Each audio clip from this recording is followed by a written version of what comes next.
नमस्कार, मैं रीवा सिंह। कुछ कहना चाहती हूँ राज ठाकरे साहब से।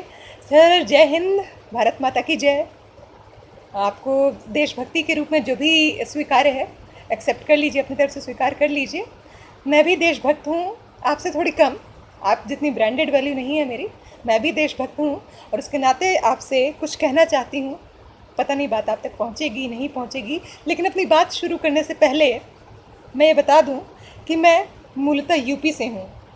उसी यूपी से जिस यूपी के रिक्शे वालों को आपकी सेना आए दिन खदेड़ती रहती है, जिस यूपी बिहार का नाम लेते ही आपकी सेना में जोश आ जाता है और वो रिक्शे वालों को खदेड़ने लगती है।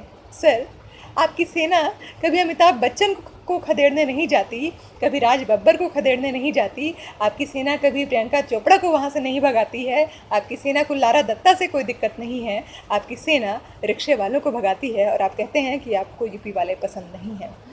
तो सर, मैं दिल्ली में पिछले कई सालों से रह रही हूँ और लेकिन मूलतः यूपी से हूँ। इतना जानने के बाद आप चाहें तो मेरी बात नहीं भी सुन सकते हैं, लेकिन मुझे ऐसा लगता है कि अगर ये वीडियो आप तक पहुंचता है किसी भी माध्यम से, तो आप मेरी बात सुनेंगे, क्योंकि आप नरेंद्र मोदी नहीं हैं जिनके पास जनता की आए दिन बहुत सारी चिट्ठियाँ आती रहती हैं। तो आप मेरी बात सुनेंगे। सर, आप ब्रांडेड राष्ट्रभक्त हैं और ए दिल है मुश्किल के लिए आपने अभी तक जितनी भी मुश्किलें खड़ी की हैं वो सराहनीय है। मैं उसके लिए आपको सलाम करती हूँ कि आपने बहुत ही अच्छा काम किया है सर।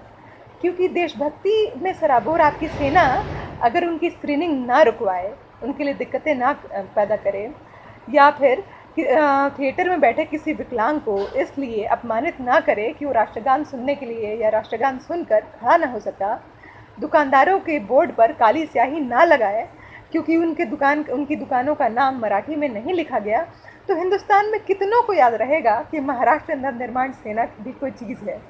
लोकसभा में 0 रन पर आउट होने के बाद एक ऐसी पार्टी है जो खुद को मराठा का पुरोधा बताती है और जिसने महाराष्ट्र के विधानसभा चुनाव में 1 सीट बटोरी है, वो भी राज ठाकरे को नहीं मिल सका है और वो सीट खुद राज ठाकरे की नहीं थी।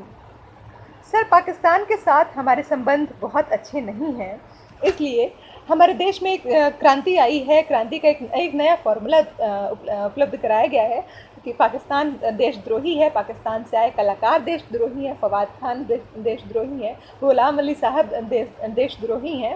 तो 5 करोड़ रुपए में देशभक्ति के प्रमाण पत्र बांटे जा रहे हैं।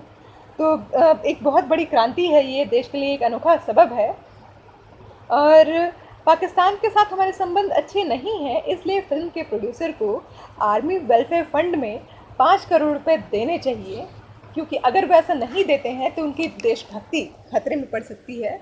अगर वो ऐसा नहीं करते हैं तो वो देशद्रोही कहलाए जाएंगे और आप तो उन्हें कुछ भी कह सकते हैं सर, आपको उन्हें कुछ भी कहने का अधिकार है। तो सर, आप अपने इस निर्णय से, आप अपनी इस नीति से मुझे उन बच्चों की याद दिलाते हैं जो कहते हैं कि मुझे सोनू के साथ नहीं खेलना क्योंकि सोनू का भाई मुझे पसंद नहीं है, और अगर सोनू खेलेगा तो मैं नहीं खेलूँगा और साथ ही मैं खेल भी बिगाड़ दूँगा, मैं किसी को खेलने भी नहीं दूँगा। तो ये बहुत बचकानी चीज़ें हैं सर। आपका ये जो है आपका ये जो रवैया है, ये मुझे उन बच्चों की याद दिलाता है।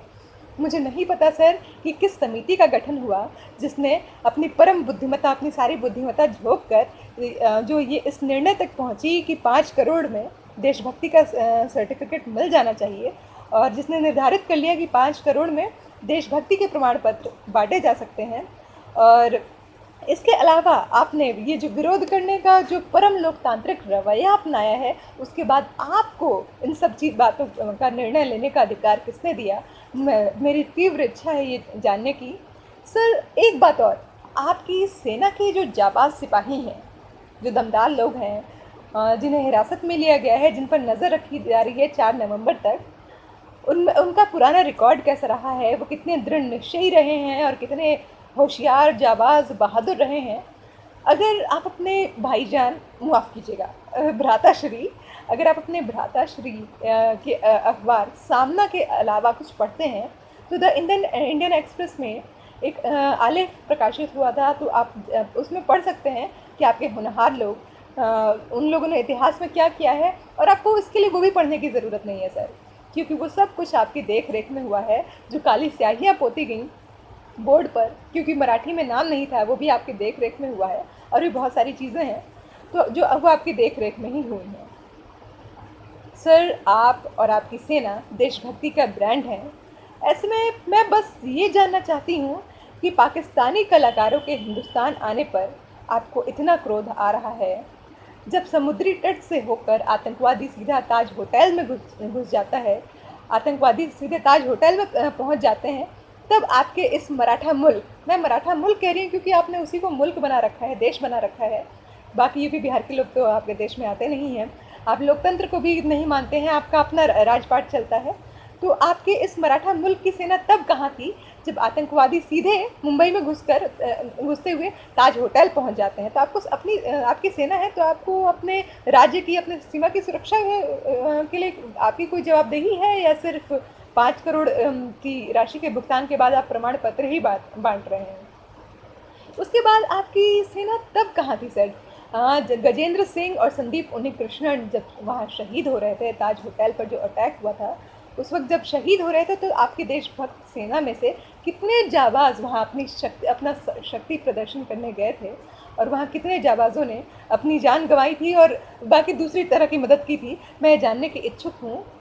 आप देशभक्ति ब्रांड के शिरोमणि हैं सर, और आपने आर्मी वेलफेयर फंड को कितना दिया और आपका क्या योगदान रहा है, मैं जानने की तीव्र इच्छा रखती हूँ।